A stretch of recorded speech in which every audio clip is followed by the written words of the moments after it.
Phobias are extreme, irrational fears of specific things or situations. The biological cause of phobias is unknown. They could have genetic predispositions or be triggered by traumatic events.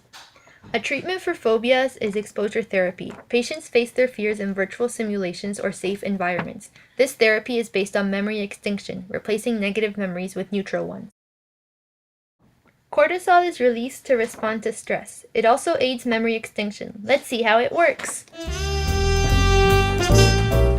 Welcome to the hypothalamus. When the hypothalamus perceives danger, it sends a releasing hormone to the pituitary gland.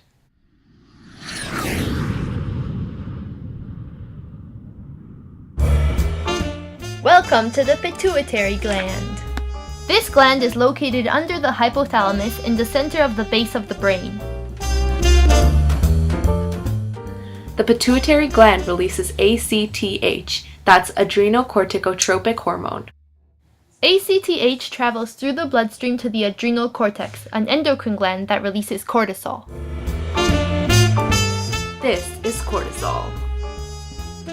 Cortisol travels to the liver and muscles where it induces stress response. It also binds to receptors in the amygdala and the hippocampus. These are sections of the brain that deal with learning and memory. But what does cortisol do?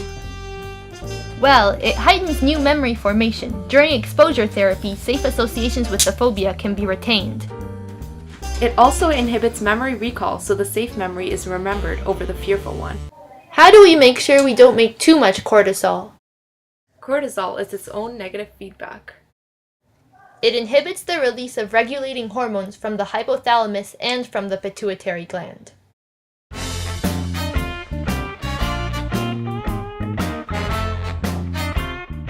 So cortisol is no longer released. And that's why cortisol supplements aid exposure therapy. To recap, danger is sensed. Hypothalamus sends releasing hormone to the pituitary gland. ACTH travels to the adrenal cortex. Cortisol is released. It induces a stress response, increasing blood glucose. And it binds to receptors in the amygdala and hippocampus. New memories form, old memories fade. Negative feedback occurs. Fun facts!